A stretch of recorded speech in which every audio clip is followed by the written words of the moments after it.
ang mga Persyano, sila ang pinakamasama. Sa aking pagtuklas sa mga dayuhang bansa sa may kanlurang bahagi ng Asya, nakita ko ang kaibahan nila sa isa't isa. Walang pagkapantay-pantay at tila ba't puno ng pag-iinsulto at kawalan ng respeto sa ibang tao. Pinsan mo ng tinaydor ang bansang ito! Wala kang karapatan! Hindi ang tulad mo ang dapat na mamuno sa bansang ito.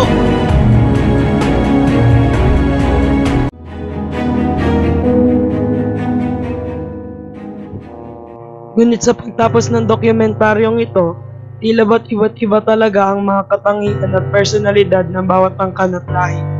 Bakit ganun? Bakit hindi talaga dapat maging pantay ang lahat?